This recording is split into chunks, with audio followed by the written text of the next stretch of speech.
Matric के इम्तिहानात शुरू हुए हैं और पहले दिन जितनी बदनज़मी देखने में आई है, ये सुबह की शिफ्ट के पर्चे दोपहर में लिए गए, दोपहर के पर्चे कुछ कहीं लिए गए, कहीं नहीं लिए गए, इम्तिहानी पर्चा नहीं पहुंच सका सेंटर्स तक। ये हुआ क्या है ये पूरा दिन? आपने नोटिस भी लिया, ज़ाहिर है आपके पास, आप मुतल्लिका मुशीर हैं। मैं बात सुने एक सेकंड। हमारे यहाँ कराची में 447 सेंटर्स थे। सही। ये इम्तिहान आज से शुरू हुए हैं जो 17 तारीख तक चलेंगे। 447 सेंटर्स में से 36 सेंटर हैं जहां पर इम्तिहानी पर्चा लेट पहुंचा है, 1 घंटा या 1.5 घंटा। जाहिर है स्टूडेंट्स को वो टाइम पूरा दे दिया गया, आप पूरे टाइम पर अपना पर्चा दें। ये नहीं है कि उनको जल्दी से उनके पर्चे जो है वापस ले लिए गए, ऐसा नहीं है। हाँ, लेकिन ये है बदनज़मी, इसमें कोई मैं इसको कंडोन नहीं करूंगा। जो हैं वो होते हैं सीसीओज होते हैं, कोई central control officer, central controlling officer. हमने 5 कंट्रोलर को तो सस्पेंड कर दिया कि इस तरह की इनकॉम्पिटेंस हमें नहीं चाहिए। बच्चों ने बहुत इंतजार किया इम्तिहानों का, उनको इम्तिहान में पेपर चाहिए। पेपर की लीकिंग पर चेयरमैन को भी अगर सजा देनी पड़ी तो दे देंगे हम।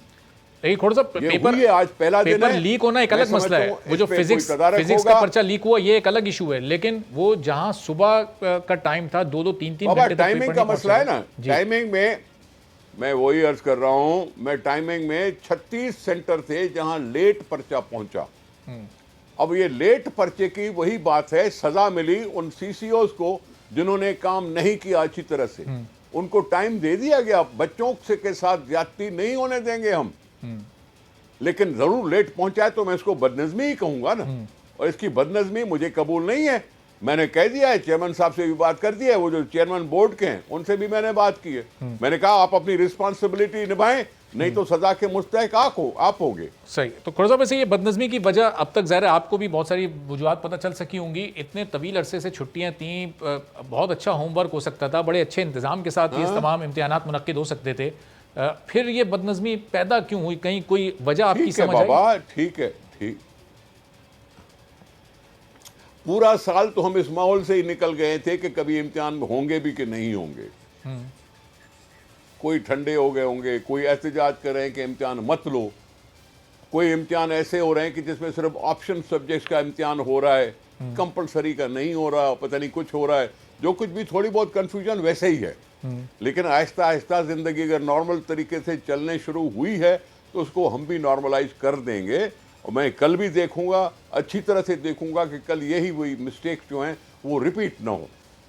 सही। और खुर्जा साहब एक मसला जो स्कूल की फीसों का बड़ा मसला है, पिछले साल किसी हद तक कोई 10-20% का डिस्काउंट लोगों को मिल गया था क्योंकि पूरे साल स्कूल बंद रहे थे। अभी भी सूरत हाल यही है, कई महीनों से स्कूल्स बंद पड़े हैं, लेकिन स्कूल वाले मैं आपका सवाल समझा नहीं। स्कूल कई महीनों से बंद पड़े हैं, लेकिन वो फीसों का मुतालबा तो पूरा ही कर रहे हैं। फीस चाहे बच्चा जाए नहीं जाए, फीस उसने पूरी भरनी है उसके पेरेंट्स ने। तो ये इस मामले पर सिंध हुकूमत कुछ कर रही है? सवाल अच्छी तरह से समझा नहीं, थोड़ा सिंपल सवाल पूछें। खोड़ो साहब सर, सिंपल सवाल पूछें। स्कूल बंद हैं, स्कूल वाले फीस पूरी मांग रहे हैं। फीस पूरी क्यों मांग रहे हैं जब स्कूल बंद पड़े कई महीनों से? सिंध हुकूमत इसमें क्या कर सकती है, क्या साथ दे सकती है वालिदैन का? देखें, बात सुने, सरकारी स्कूलों में तो फी ही नहीं है। नहीं, प्राइवेट स्कूल्स की बात कर रहा हूं। सरकारी स्कूल तो मुफ्त तालीम दे रहे हैं।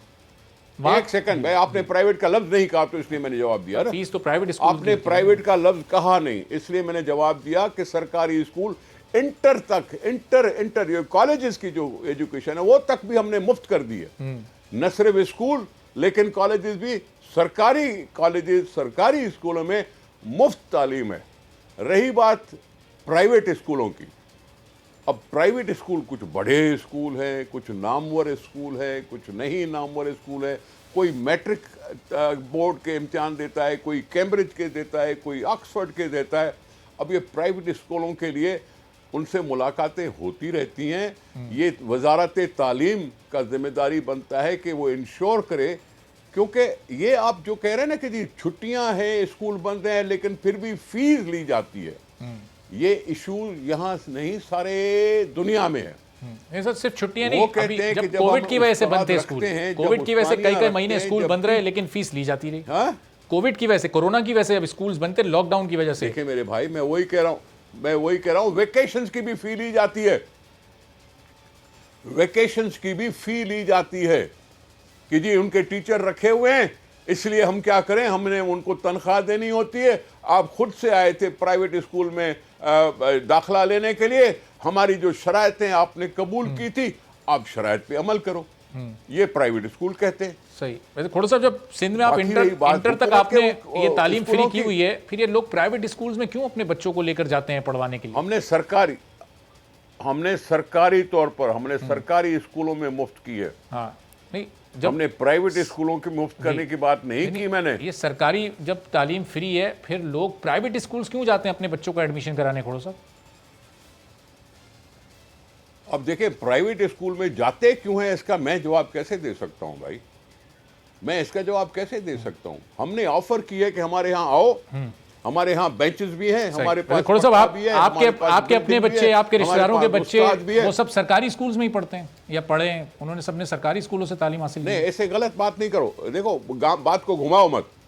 हमने ऑफर की है कि हम मुफ्त तालीम देंगे, इट्स ओपन फॉर ऑल। ये भुट्टो साहब का जमाना था जब नेशनलाइज कर दिए थे स्कूल, कोई प्राइवेट स्कूल होता नहीं था। यही कॉन्सेप्ट था कि यहां सस्ती तालीम हो, यही कॉन्सेप्ट था कि यहां हर एक को एक जैसी तालीम मिले, गरीब और अमीर सबको एक जैसी तालीम मिले। ये वो जमाना था जब भुट्टो साहब ने ये शुरू किया था। तो खोड़ साहब, मिलती है अभी नेशनलाइजेशन की सरकारी थी। स्कूल्स में एक जैसी अब तालीम देखिए, मिलती हम है? तो यूनिवर्सिटी की तालीम भी सस्ती है इस मुल्क में। इस मुल्क में यूनिवर्सिटियां की जो है उसकी भी तालीम जरा सस्ती है सारी दुनिया से। तो स्कूल में फी माफ, बाकी आओ, हम आपके पास हाजिर हैं, कोशिश करेंगे कि आपको तालीम दे सके। तो खोड़ साहब, तालीम का वहाँ मेयार अच्छा है सिंध में? सिंध के सरकारी स्कूलों में ऐसी मेयारी तालीम है कि MPAs और MNAs के बच्चे भी पढ़ सकें? खोड़ साहब, बात तो आप घुमा रहे हैं, आप जवाब ही नहीं दे रहे। मैंने तो सादा सवाल पूछा कि आपके बच्चे, आपके रिश्तेदारों में से किसी के बच्चे पढ़ते हैं सरकारी स्कूल में? ऐसे खामखा नहीं बोले सर, माफ करना। आप अवामी नुमाइंदे हैं, अवाम से मुताल्लिक सवाल आपसे हो सकता है, आप सवाल का बुरा मान रहे हैं। आप क्या सवाल कर रहे हो? मैं तो ये पूछ रहा हूँ सर, आपके सवाल क्या है आपका? सर, आपके हमारे सबके बच्चे जो होते हैं वो सरकारी स्कूल्स में पढ़ते हैं, नहीं पढ़ते? हम तरजीह सवाल नहीं क्या देते? है आपका? हम सरकारी स्कूल में तालीम दिलवाने, सवाल क्या है आपका? सरकारी स्कूल में हम अपने बच्चों को तालीम दिलवाने के लिए तरजीह क्यों नहीं देते, ये सवाल है सर। उसमें मैं और आप सब शामिल हैं। क्यों, कौन नहीं देता? मैं, आपकी आवाज अच्छी तरह से नहीं आ रही, मैं आपका सवाल अच्छी तरह से समझना चाहता हूं। थोड़ा सा सवाल मेरा सादा से है कि हम सरकारी स्कूलों में अपने बच्चों को तालीम दिलवाने क्यों नहीं ले जाते, प्राइवेट स्कूल्स में उनके एडमिशन क्यों कराते हैं? ये सादा सा सवाल है।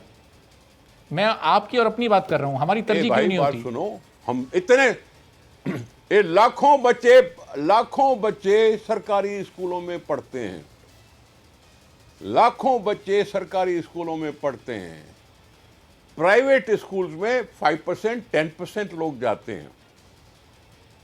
आपने जो प्राइवेट स्कूल खोले हैं उसकी इजाजत दे दी थी, तो मैं रोक किसी को नहीं सकता कि प्राइवेट स्कूलों में मत जाओ। सही। और मेयार दोनों का एक जैसा है, प्राइवेट और सरकारी का मेयार आप कह रहे हैं एक ही जैसा है तालीम का? सर, आप खामखा बात को घुमा रहे हैं, मैंने कहा हमने ऑफर की मुफ्त तालीम की, आओ बिस्मिल्लाह, सर आंखों पे मेरे बच्चे हैं वो जो आएंगे, जो पहले प्राइवेट स्कूलों में पढ़ते थे, अगर वो अपने आप को शिफ्ट करा के सरकारी स्कूलों में आते हैं। उस मुफ्त तालीम का मेयार प्राइवेट स्कूल्स के बराबर है या नहीं? आप बता देंगे है तो वो बात खत्म हो जाएगी, और नहीं है तो आप वो भी बता देंगे भाई नहीं है। जी हाँ है। सही है। ठीक है। सब्सक्राइब करें और बेल दबाएं ताकि कोई खबर रह न जाए।